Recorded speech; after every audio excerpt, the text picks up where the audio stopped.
Welcome to eat pray love and tarot. Monday है तो शिव का रीडिंग तो बनता है, सो वही करूँगी। शिव का चैनल मैसेजेस लूँगी आपके लिए, messages and guidance. Before starting, I need to protect my energy, so all harm and negativity directed towards me by anyone online and offline, return to them tenfold with immediate effect. This is my will, so mote it is.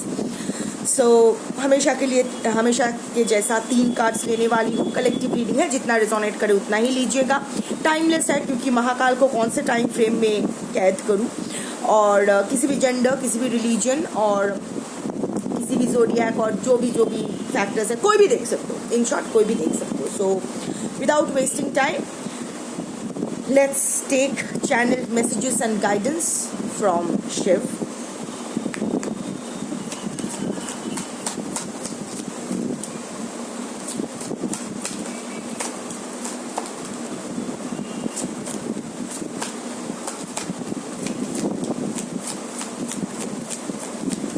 Card stick कर रहे हैं एक दूसरे से, so, अभी ठीक है।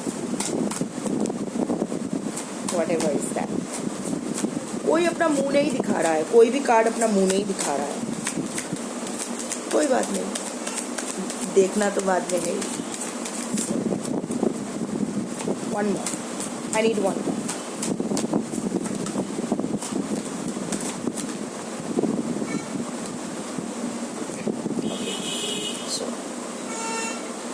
One second.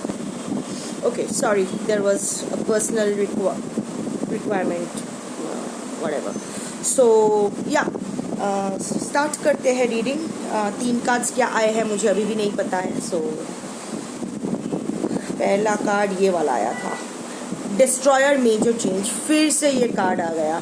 याद है ट्रांजिट से पहले भी जब मैंने ये कार्ड्स देखे थे तो भी ये आया था।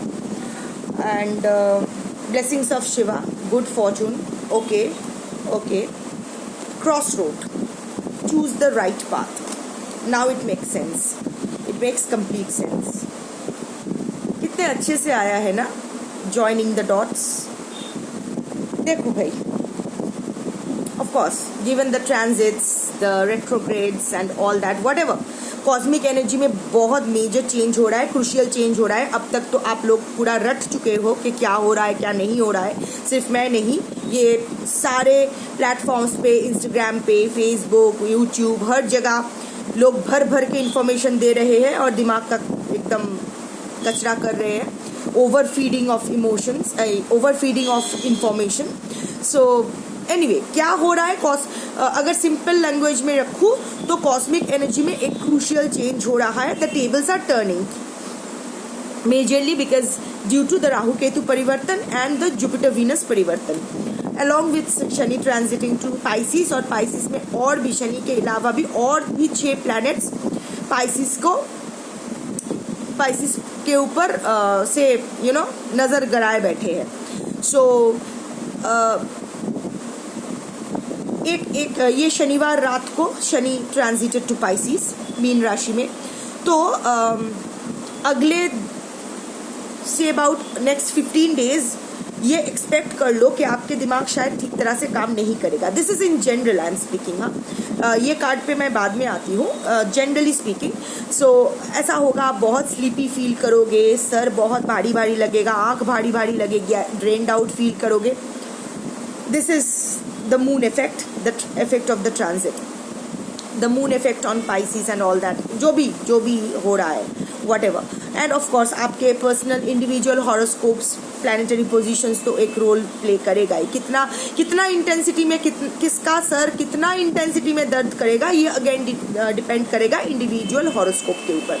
सो डरने की बात नहीं है, डरने की ज़रूरत नहीं है। जो हो रहा है होने दो, शांत रहो। अभी नेक्स्ट 15 डेज तक कुछ मेजर डिसीजंस मत लो। ये जो भी स्टॉर्म है ये थोड़ा सा एडजस्ट होने दो अपने एनर्जी और इस कॉस्मिक एनर्जी को। जहाँ जिस लेवल पे भी आप वाइब्रेट कर रहे हो, आपकी एनर्जी जिस फ्रिक्वेंसी में भी वाइब्रेट कर रहे, इसको थोड़ा सा एडजस्ट करने दो ये सडन चेंज में, क्योंकि अभी कुछ भी हो सकता है। कोई कॉन्स्पिरेसी थ्योरी पता चल जाएगा, कोई वर्ल्ड पॉलिटिक्स में कोई चेंज, कुछ भी हो सकता है, कोई इन्फेक्शंस, कुछ भी हो सकता है। नोबडी नोज स्पेशली अप्रैल तो In general there will be health issues, there will be anxiety, there will be stress. This is in general. ऐसा नहीं है कि आपके हेल्थ इश्यूज हो रहे हैं तो आप मुझे बैड कर्मा मिल रहा है, ऐसा कुछ नहीं है. ओवरऑल यही हो रहा है, यही होना नेचुरल है. सो इसमें घबराना नहीं. तो यस, अभी डिस्ट्रॉयर मेजर चेंज. सी अभी ना ये कॉस्मिक एनर्जी जो है ये डिस्ट्रक्टिव मोड में है. पूरा ये टार कार्ड, लास्ट टाइम भी मुझे ये टार कार्ड विजुअलाइज हुआ था, अभी भी ये पूरा टार कार्ड है. ये पूरा टार कार्ड है. Look at the facial expression of Shiv. एकदम रुद्र एक्सप्रेशन है. No mercy. अभी किसी का कुछ नहीं होने वाला है. जो जैसा किया है अभी accordingly they will be rewarded और they will have to appear for a retest. जो भी चल रहा था चक्र वो फिर से वही हैमस्टर व्हील एंटर करना पड़ेगा जब तक वो अपना लेसन लर्न करके अपना पीनेंस पूरा नहीं करता है, अपना पर्गेशन कंप्लीट नहीं करता है, अपना कर्मा रिलीज नहीं करता है. तो ऑफ कोर्स और ये this is also I want to tell you something. पता है जो वर्ल्ड के लार्जेस्ट पार्टिकल फिजिक्स लैब है CERN, CERN, वहाँ ना एक नटराज की मूर्ति है. Of course this is not a Nataraj वाला card but the effect I am getting of Nataraj. अब हिग्स बॉसन जो गॉड्स पार्टिकल जिसको कहा जाता है उसके बारे में अगर आपको आइडिया है, I am not a physics students, आप में से बहुत लोग फिजिक्स स्टूडेंट्स नहीं हो, बट अगर सिंप्लीफाइड वे में कहूँ तो ये Higgs boson is equal to Shiva. जो मैं हमेशा कहती रहती हूँ कि शिव बोलो, हिग्स बॉसन बोलो, पापा लेग्बा बोलो, सर्नुनॉस बोलो, एनुबिस बोलो, जो भी बोलो, नाम में कुछ नहीं है. It's the energy that matters.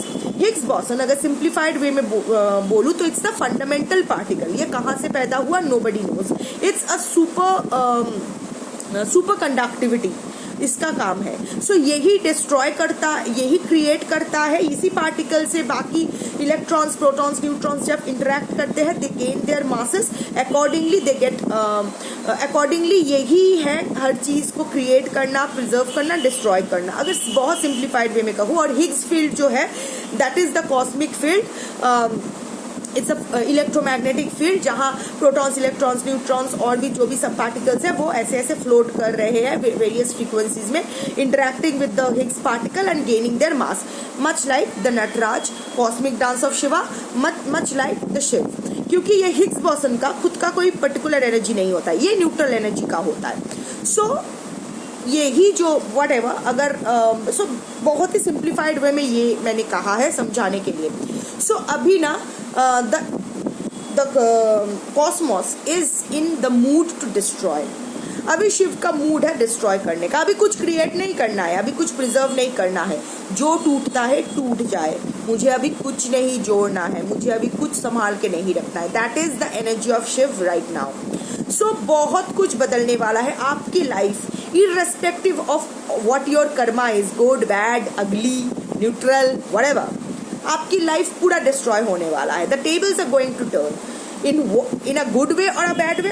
अगर आप पूछोगे तो इन a good way, in a good वे. जो कलेक्टिव मेरे ये देख रहे हैं, मेजॉरिटी ऑफ द कलेक्टिव की एनर्जी पिक होती है. तो अगर मेजॉरिटी जो कलेक्टिव हो, majority percentage of the collective हो, things are going to get destroyed in your favour, for your good. आपको आपका गुड कर्मा का रिवॉर्ड मिलने वाला है, because this is the blessings of Shiva, good fortune. So जो भी सिचुएशन, जो भी इंसान, जो भी चीज़ आपके लिए गलत है, आपके हायर गुड के लिए, हाईएस्ट गुड के लिए, आपके सोल जर्नी के लिए नकारात्मक है, नेगेटिव है, वो आपकी लाइफ से डिस्ट्रॉय की जाएगी, आपके हाथ से छीन लिया जाएगा. वो बच्चा होता है ना कि बच्चा कॉन्स्टेंटली चॉकलेट खा रहा है, ओके, उसको खाना अच्छा लग रहा है, पर ultimately in the long run वो उसके लिए अच्छा नहीं है. सो माँ का क्या करती है या बाबा का क्या करते हैं, आते हैं और हाथ से छीन लेते हैं. बच्चा रोता है थोड़ी देर बाद, बट जब वो बड़ा होता है वो रियलाइज करता है, in the long run realise करता है कि अच्छा हुआ. This is a very simple example, इसका और भी होता है. तो इट्स लाइक जो भी आपके लाइफ में अभी पॉइजन होगा, वो पॉइजन ये नीलकंठ पी जाने वाले हैं, आपके लाइफ से वाइप आउट करने वाले हैं. So don't get scared, don't get frightened, don't get afraid, don't hesitate to lose something और समवन. जिसको जाना है ना उसको जाना ही होगा. कैसे जाएगा, किस फॉर्म में जाएगा, none of your bloody business. let them go, let everything go, whatever remains, that Shiv, that is your good karma, that is the reward of your good karma and it's the good fortune. क्योंकि ये कचरा साफ होगा आपकी जिंदगी से, तभी तो घर साफ सुथरा हो जाए। एक बार आपका घर साफ सुथरा हो जाता है तभी तो उस घर में लक्ष्मी प्रवेश करेगी। कचरे में लक्ष्मी प्रवेश नहीं करती है, गंदगी में लक्ष्मी की जो एनर्जी है, again Lakshmi is the energy of good fortune. So good Fortune कभी गंदगी में एंट्री नहीं करती है। अगेन गार्बेज, कचरा, कबाड़, these are shani. Okay, so once you clean it, so the energy of Venus enters your life. Okay, so Venus is Lakshmi, Lakshmi is Venus, so वही energy आपकी लाइफ में आएगी। तो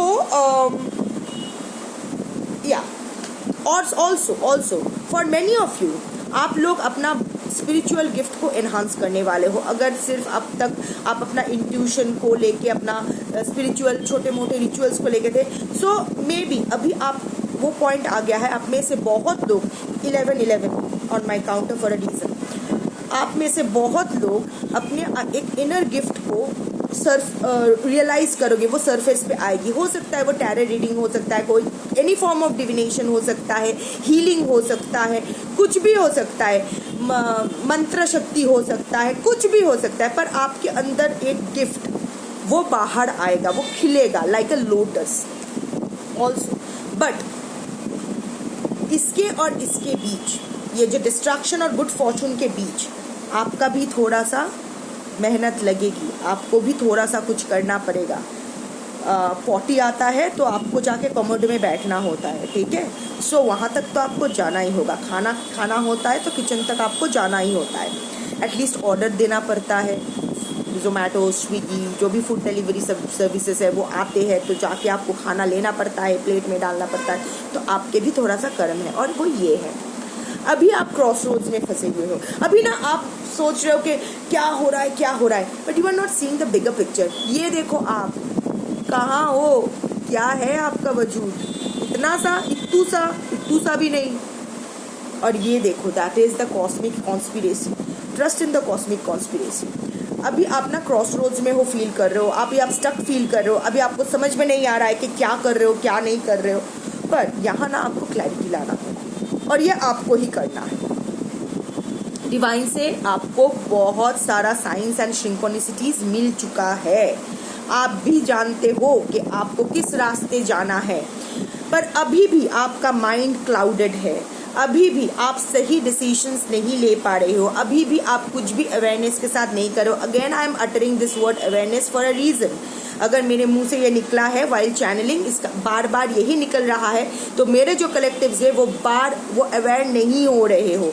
उनके दिल में कुछ, दिमाग में कुछ, मुंह में कुछ, लोगों के सामने कुछ, लोगों के पीछे कुछ सब कुछ मिक्स्ड चल रहा है आपकी लाइफ में।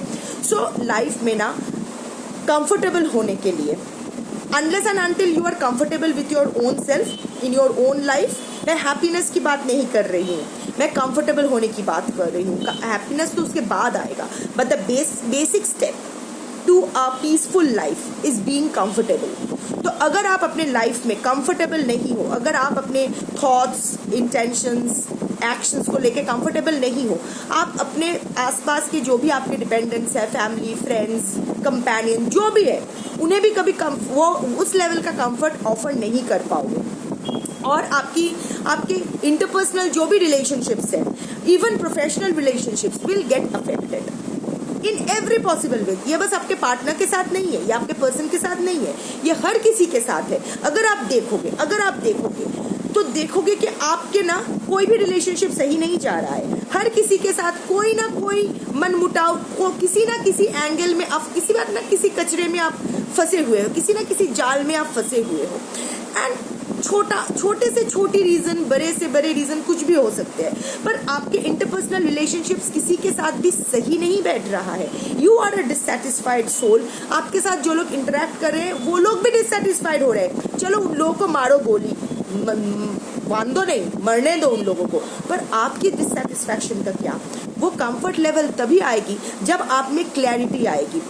क्योंकि आप लोग यहाँ मैक्सिमम लोग सब लव रीडिंग्स देखने के लिए ही आते हो, मुझे पता है, मुझे व्यूज़ समझ में आता है किस रीडिंग में ज़्यादा व्यूज़ आ रहे हैं किस में नहीं, वो दिखाई देता है मुझे।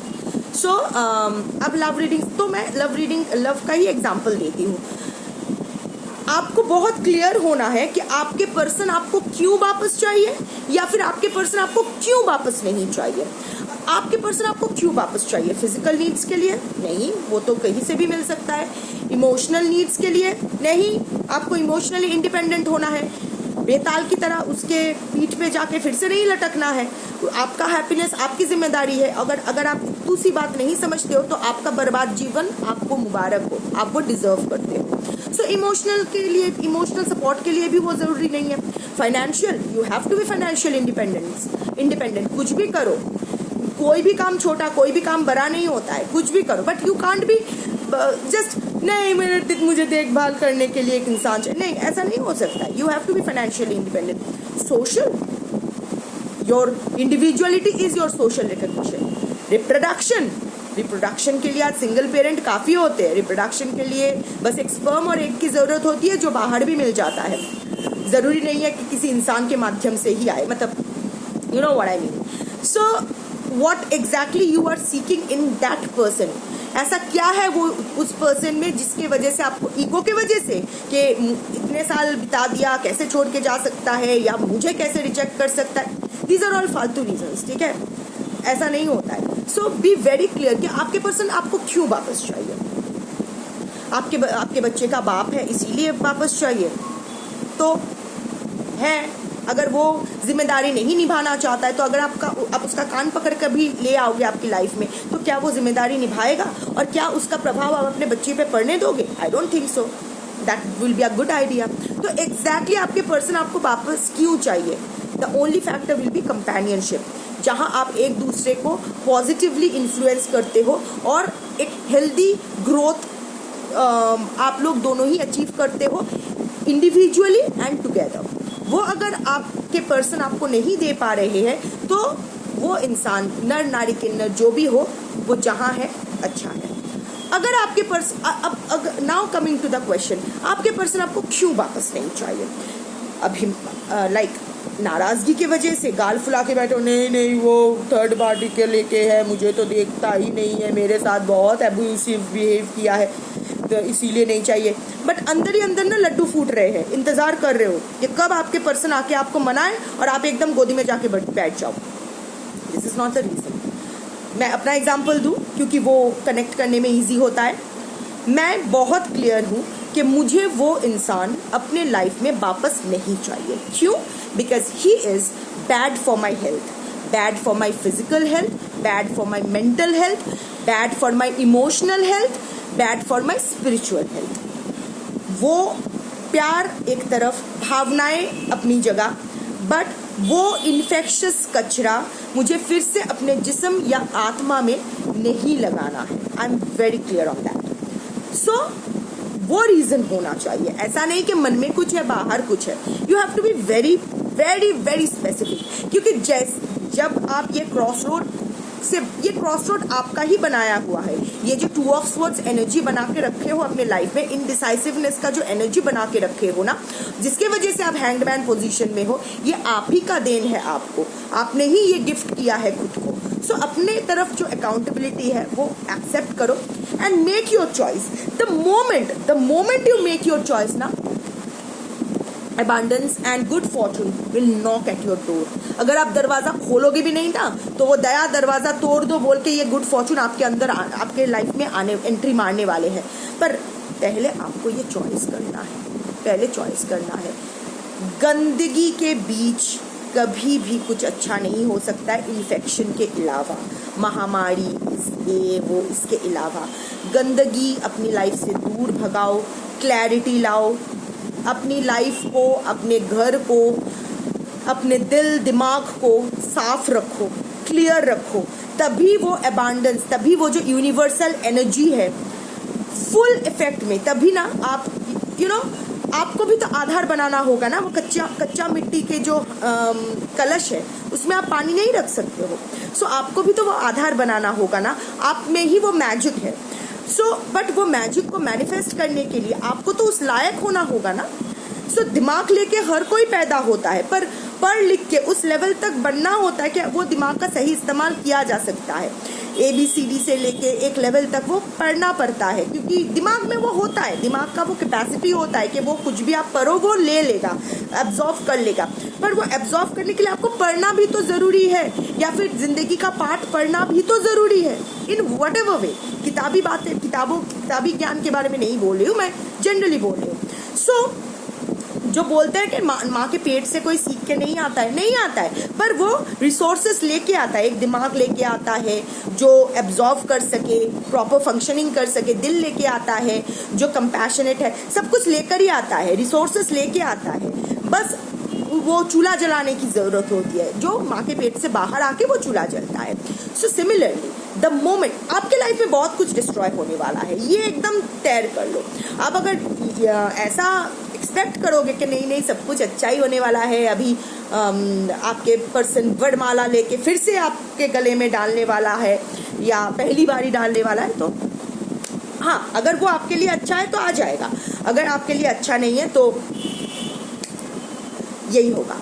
So and you will also good karma का मतलब ये नहीं है कि आप इस ट्रांजिट में एकदम सुखी आत्मा बन के रहोगे। No, you will have your share of health problems, you will have your share of anxiety, क्योंकि हर ट्रांजिट हर किसी के लिए थोड़ा बहुत कश्मकश टानापोरोन लाते ही है, वो आपको फेस करना होगा।